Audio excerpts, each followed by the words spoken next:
भगवान जी की असीम कृपा से आज अवतार प्रसाद धाम आश्रम भगवत अवतार प्रसाद धाम आश्रम में 5 दिवसीय सत्संग कार्यक्रम के चतुर्थ दिवस में हम आप सभी उपस्थित हैं। देखिए, संसार में सत्संग बहुत दुर्लभ चीज है।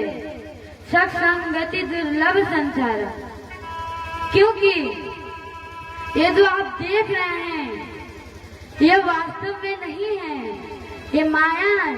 माँ अर्थात नहीं, या मतलब जो है नहीं लेकिन दिखाई दे रहा है, फिर भी आप उसी में लगे हैं, उसी में लगे हुए हैं। माया है नहीं लेकिन आप उसी में लगे हुए हैं। इससे छूटना भी बहुत आसान है।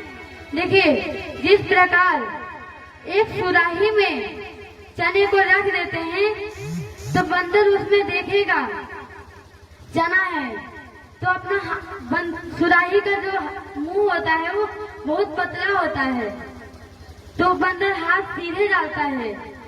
लेकिन वो चना को जब पकड़ लेता है तो सुराही का मुंह पतला होने के कारण वो हाथ नहीं निकल पाता है, फिर भी वो चना पकड़े रहता है।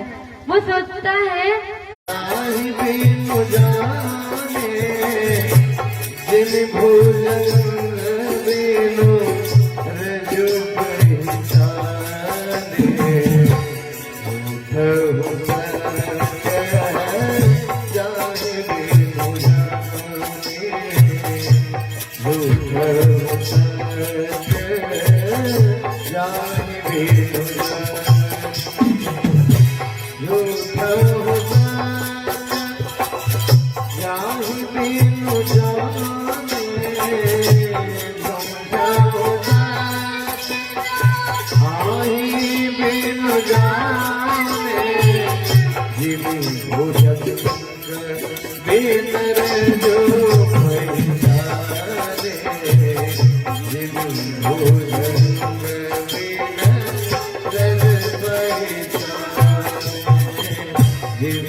अर्थात झूठ को ही सत्य मान लेते हैं, क्योंकि जानकारी ही नहीं है।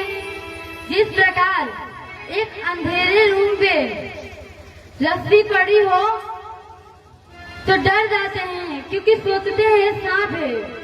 जब तक आप लाइट जला के नहीं देख लेंगे कि ये रस्सी है, तब तक आपके अंदर डर बना रहेगा कि मात नहीं हो जाता है। माया माया रट रहे हैं लेकिन उसी में फंसे हुए हैं। इसी प्रकार एक बार एक तोता, एक गुरुजी रहते हैं, तो ये देखते हैं कि एक तोता वो जाल में फंसा रहता है, तो वो उसको बचा के ले जाते हैं अपने आश्रम में। वो सोचते हैं कि मैं इसे बता दूं कि शिकारी आएगा, जाल बिछाएगा, दाना डालेगा, चुगना मत क्योंकि फंस जाओगे, और उसको पढ़ा भी देते हैं। खूब दिन तक पढ़ाते हैं, वो अच्छी तरह पढ़ भी लेता है। शिकारी आएगा, दाना डालेगा, जाल बिछाएगा, दाना डालेगा, चुगना मत क्योंकि फंस जाओ, दाना डालेगा, चुगना मत क्योंकि फंस जाओगे। तो गुरुजी सोचते हैं ये तो मेरा ही चेला है, कहाँ है?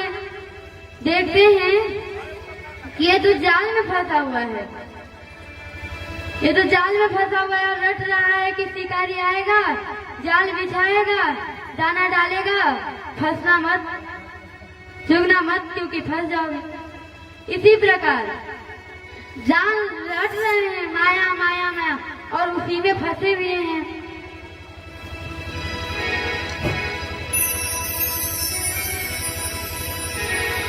देखिए ये जो ये सिनेमा हॉल होता है, चाहे टेलीफोन है, आप उसमें देख रहे हैं, रामायण देख रहे हैं, महाभारत देख रहे हैं, तो आपको लग रहा है कि ये सत्य है।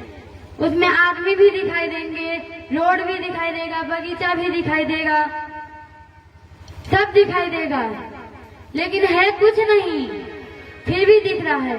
इसी प्रकार ये संसार भी है कुछ नहीं, लेकिन दिख रहा है, क्योंकि जैसे चश्मा लगाएंगे वैसे ही तो दिखाई देगा। अगर आप नीला चश्मा लगाएंगे तो आपको यहाँ जितनी भी चीजें दिखाई दे रही हैं, सभी चीजें नीली दिखाई देंगी, क्योंकि आप लाल चश्मा लगाएंगे तो लाल दिखाई देगा, क्योंकि आपके आंख पर तो लाल चश्मा है। लेकिन अगर आप साधारण चश्मा लगाएंगे तो आपको सभी चीजें जैसी है वैसी ही दिखाई देंगी।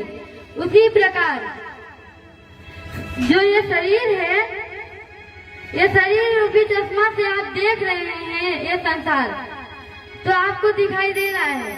लेकिन नारद कहीं दूर देशों का सैर करने चले। नारद जी और कृष्ण जी चलते हैं।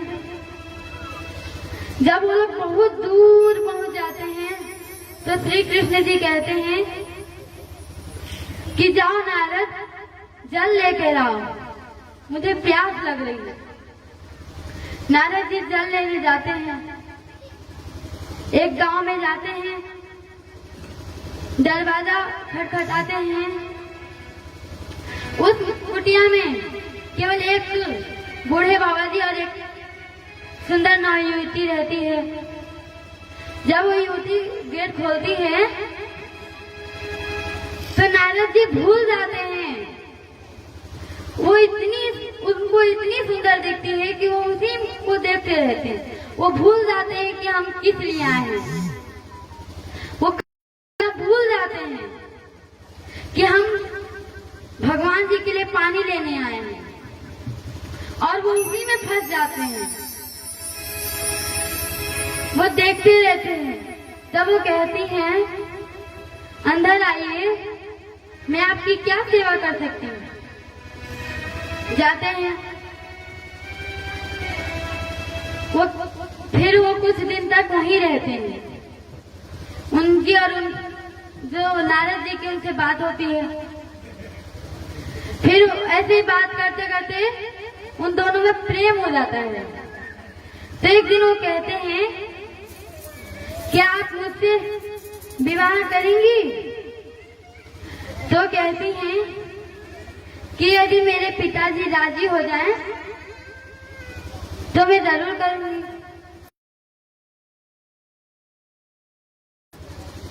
और दोनों की शादी हो जाती है। देखिए ये माया कितनी प्रबल है कि नारद जी जैसे लोगों को भी फंसा ले रही है। वो एक स्त्री के जाल में फंस गए, भूल गए क्यों आए हैं, उनका क्या कर्तव्य है, भूल जाते हैं। शादी हो गई, बाल बच्चे हो गए, 12 वर्ष ऐसे ही बीत जाते हैं। एक बार भयंकर बाढ़ आती है, तूफान आता है। नारद जी अपने पलंग पे लेटे रहते हैं। जब उनको आवाज सुनाई देती है तो देखते हैं बाहर, तो उनको बाढ़ का आवाज सुनाई देता है। तो वो कुछ नहीं कहते हैं, लेट जाते हैं दोबारा जाके। ऐसे ही करते करते उनके घर में घुस जाता है। अब वो कि कंधे पे बैठा हुआ वो बच्चा गिर गया। अब उसको बचाने के चक्कर में वो जो दो बच्चे थे वो भी छूट गए। फिर वो दोनों लोग पति और पत्नी, नारद जी और उनके साथ जो उनकी पत्नी थी, दोनों लोग एक दूसरे का हाथ कस के पकड़ के चलते हैं। लेकिन दुर्भाग्यवश फिर से तेज बहाव आता है और पत्नी का भी हाथ छूट जाता है और नारद जी बहते बहते एक किनारे पे पहुंच जाते हैं और जोर जोर से विलाप करने लगते हैं। अभी भी उनको याद नहीं आ रहा है कि हमें भगवान जी ने पानी लेने भेजा है। 12 वर्ष बीत गए, बाल बच्चे हो गए, बाढ़ में बह गए, फिर भी उनको ध्यान नहीं आ रहा है। फिर भी जोर से विलाप कर करके कह रहे हैं, हे भगवान, मैंने ऐसे कौन पाप किए थे जिसके कारण मुझे इतने दुख झेलने पड़ रहे हैं। थोड़ी देर में पीछे से आवाज आती है, मेरे बेटे। तो कहते हैं, कौन? मैं यही तो समझाना चाह रहा था, यही तो माया है। गए थे क्या करने, भूल गए। पानी लेने आए हैं, भूल गए। एक स्त्री के जाल में फंस गए, अपना कर्तव्य भूल कर एक स्त्री के जाल में फंस गए। तो देखिए, इसी प्रकार भगवान ने हमें भी मानव जीवन दिया है। संसार में आकर भूल गए क्या करना है, भूल जाना। भगवान ने हमें क्यों भेजा है, हमारा कर्तव्य क्या है, इसी में लगे रहते हैं। नारद जी, शंकर जी, ब्रह्मा जी जैसे लोग भी इसमें फंस जाते हैं आकर के। तो देखिए, ये माया जाल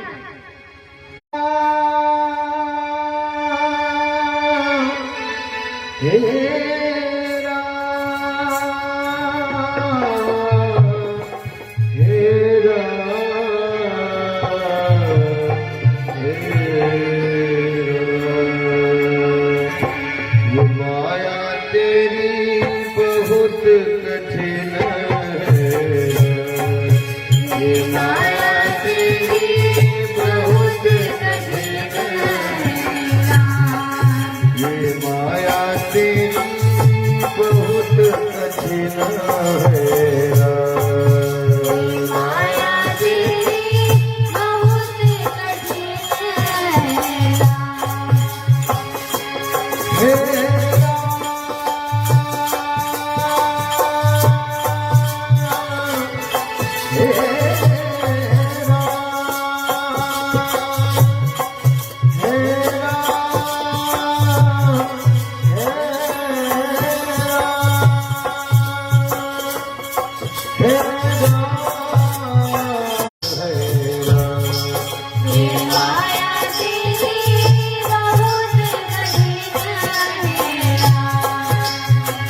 रक्त मांस हड्डी के ढेर पर पड़ा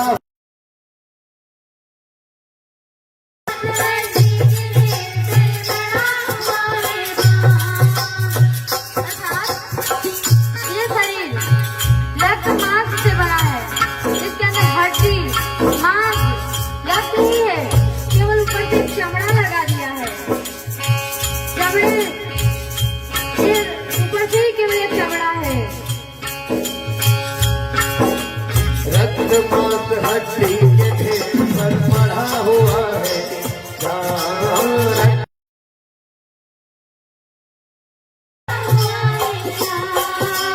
देख इसी की सुंदरता, देख इसी की सुंदरता, देख इसी की सुंदरता, हो जाती नींद हराम।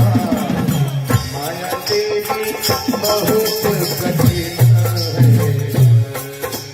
माया तेरी बहुत कठिन है, ये माया तेरी बहुत कठिन है। माया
राज परमेश्वर की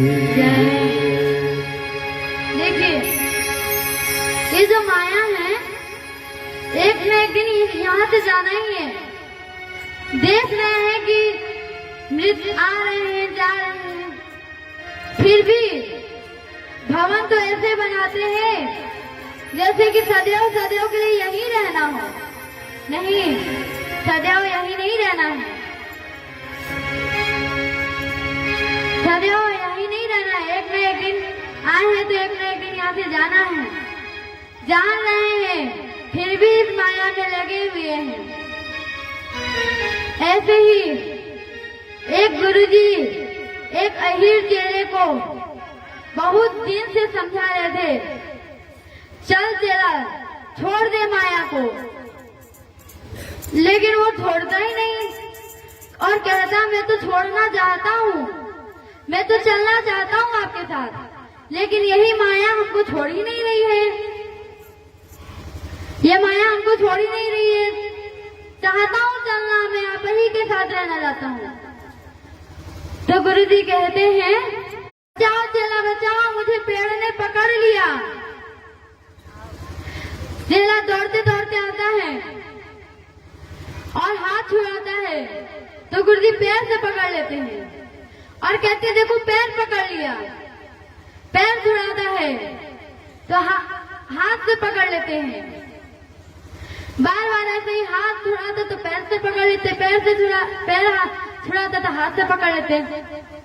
जब वो बार बार छुड़ाते थक जाता है, पहले वो इतना नहीं समझता है कि पैर हमको ही क्यों नहीं पकड़ रही, बस गुरुजी को ही क्यों पकड़ रही है।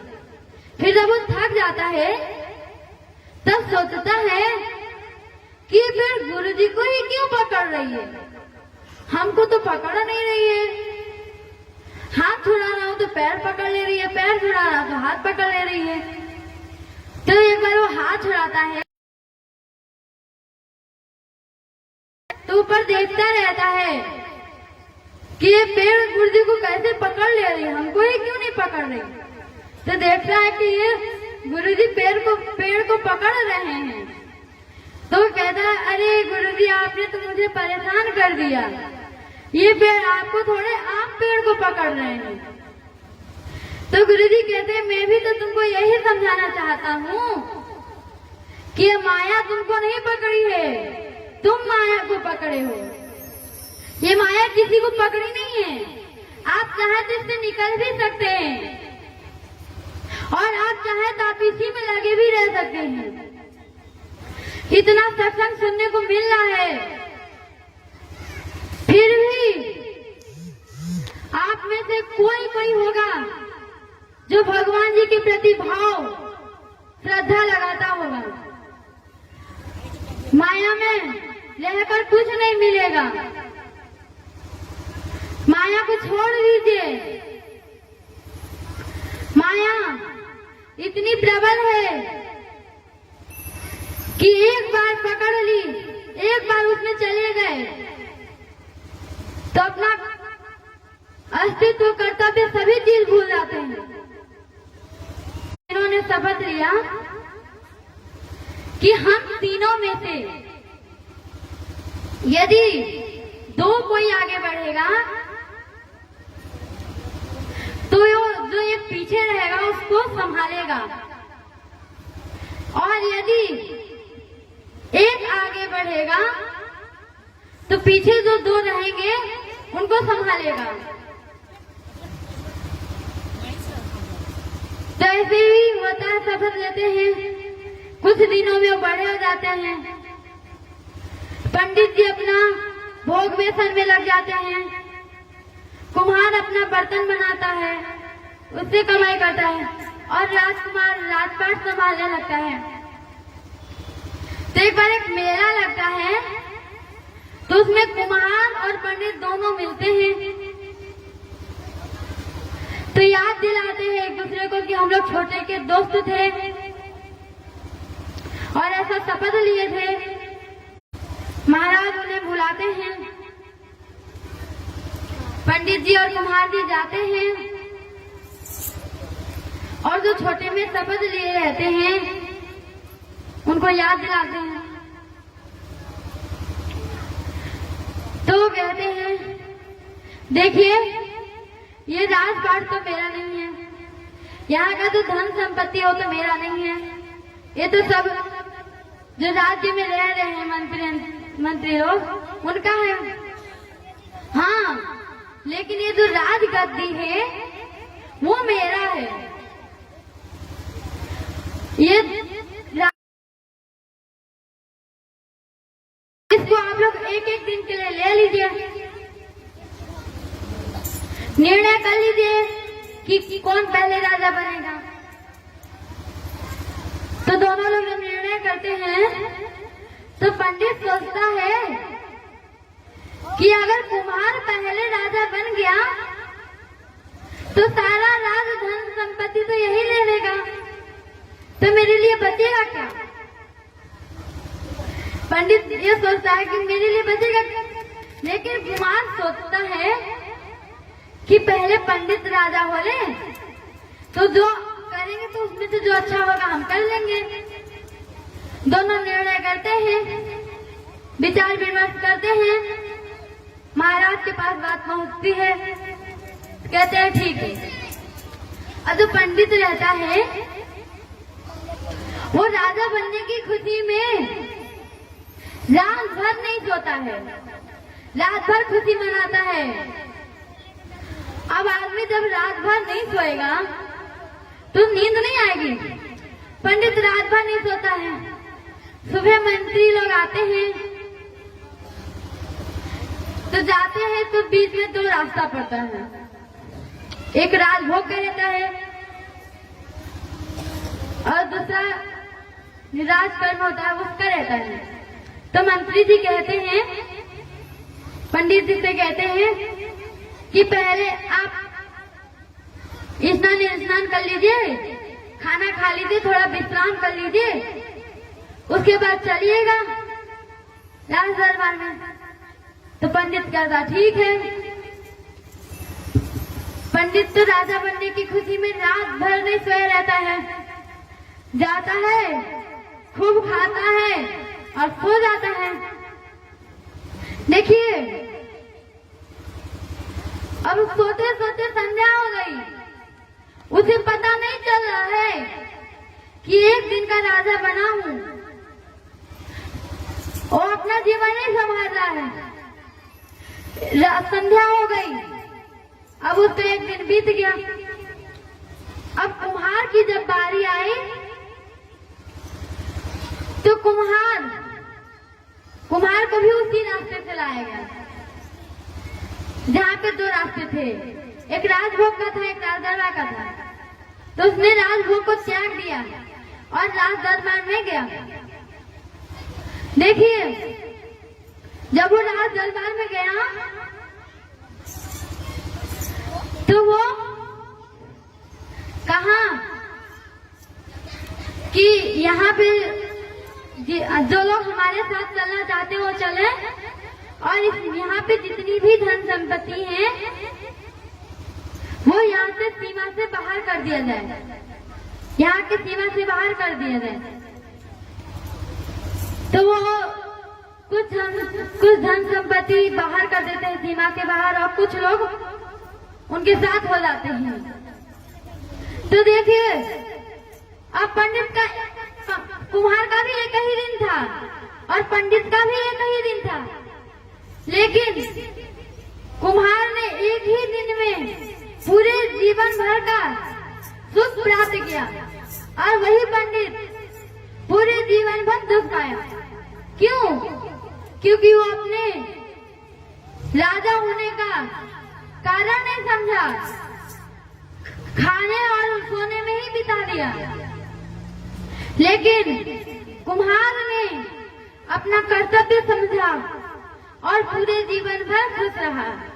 इसी प्रकार ये जो मानव जीवन है, ये जो मानव जीवन है आपको एक दिन के लिए मिला है।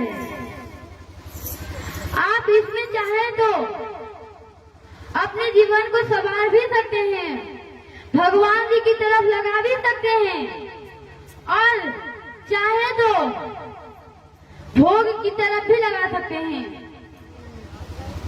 आप किस तरफ चाहेंगे?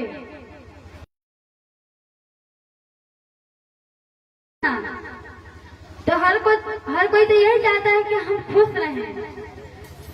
यहाँ पर कौन चाहता कि हम दुखी रहें? कोई चाहता है? कोई नहीं चाहता है। अब जब कोई चाहता ही नहीं है, जब कोई चाहता ही नहीं तो उस तरफ लगे क्यों? अरे जब आपको जीवन भर खुश रहना है, लोक में भी परलोक में भी खुश रहना है, तो भगवान की भक्ति सेवा करना चाहिए, नाक की भोग में लगना चाहिए। ये 84 लाख योनियों में भटकते 83,99,999 के बाद ये मानव जीवन मिला है हमें, इसलिए इसको देवताओं से भी दुर्लभ कहा जाता है। देवता भी इस देव दुर्लभ मानव शरीर को पाना चाहते हैं। क्यों पाना चाहते हैं? क्योंकि एक ऐसा ही यही एक साधन है जिससे हम मोक्ष की प्राप्ति कर सकते हैं, मुक्ति पा सकते हैं। बड़े भाग मानुष तन पावा, सुर दुर्लभ सदग्रंथ ही गावा। अर्थात ये तो मानव शरीर है, बड़े भाग्य से मिला है। देवता भी इस देवता भी इस शरीर को पाने के लिए तरसते हैं। अरे जो मनुष्य इस शरीर को पाकर भी संसार में लगा हुआ है, वो बिल्कुल पशु के समान है। क्योंकि खाना जैसे मनुष्य खाते हैं उसी प्रकार जंतु भी खाते हैं। अरे भैया, कहीं आना जाना है, एक ही जगह पे जाना है। जंतु को देखिए, कौन उनकी भूखी प्यासी समझता है? कौन जानता है वो भूखा होगा? जंतु को कितनी बुखार आ जाए, कौन समझता है उसको बुखार आ गया? ठंडी में कौन उसको दवाई बढ़ाने जाता है? और इस मानव शरीर को देखिए, अपने में और जंतु में देख के कुछ तुलना भी किया करिए कि वही पेड़ पौधे को ठंडी में भी वही, गर्मी में भी वही, बरसात में भी वही जमे के जमे रहना है। कौन उनके दुख कष्टों को समझता है? वही एक आम के पेड़ को देख लीजिए, गर्मी के मौसम में आम न दे तो कटवा देंगे, फल ही पाने के लिए तो लगाते हैं। उसके कौन दुख कष्टों को समझ रहा है? आपका हाथ में थोड़ा सा चीरा लग जाए तो आप कराहने लगेंगे, चिल्लाने लगेंगे, मरहम पट्टी करवाएंगे। आप भी अगर भक्ति सेवा में नहीं करेंगे, नहीं समझेंगे, आपको इतना सत्संग मिल रहा है जो बड़ी कठिनाई से मिलता है, वो आपको इतनी आसानी से मिल जा रही है, फिर भी आप नहीं समझेंगे तो आपको भी इसी प्रकार पेड़ की तरह खड़े रहना पड़ेगा, जंतुओं की तरह जंगलों में घूमना पड़ेगा। कोई आपके दुख कष्टों को समझने नहीं आएगा, कोई आपसे पूछने नहीं आएगा कि क्या तुमको ठंडी लग रही है। अरे आपको समझ जाइए, बहुत मेहनत से सत्संग की प्राप्ति होती है। हर सत्संग किए हैं, समझाए हैं लोगों को, समझाए हैं लोगों को, संभाले हैं, लेकिन अगर आप नहीं संभले तो आपको भी एक न एक दिन दुख कष्ट मिलना ही है। प्रेम से बोले श्री सदगुरुदेव जी महाराज की, परम पिता परमेश्वर की, आनंद कंद लीलाधारी प्रभु सदानंद भगवान की। मानव तन सब बना जा रे दुनिया में आने वाले, मानव तन सफल बना जा रे दुनिया में आने वाले। मानव तन सफल बना जा रे दुनिया में आने वाले। तन सफल बना जा रे दुनिया में आने वाले। जब जरा लगा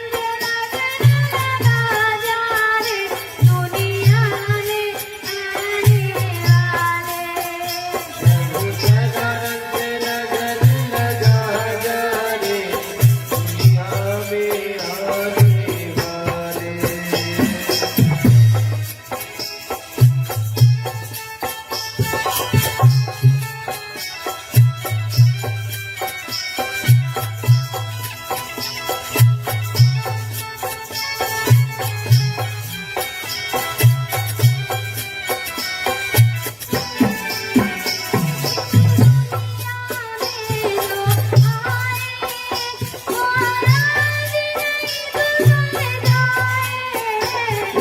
दुनिया में जो आए वह आज नहीं तो कल जाए। दुनिया में जो आए वो आज नहीं तो कल जाए। दुनिया में जो आए वह आज नहीं तो कल जाए।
खेला अवतार करे जब खेला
आनंद कंद लीलाधारी प्रभु सदानंदन भगवान की।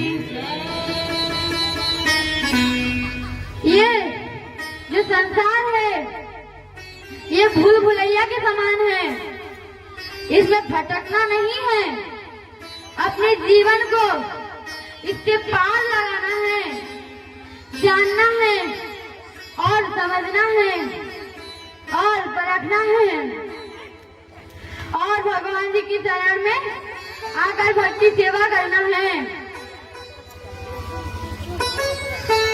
इसी में हम अपनी वाणी को विराम देते हैं। प्रेम से ले श्री गुरुदेव जी महाराज की जय, परम पिता परमेश्वर की जय, आनंद कंद लीलाधारी प्रभु सदानंद भगवान की।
जय हो।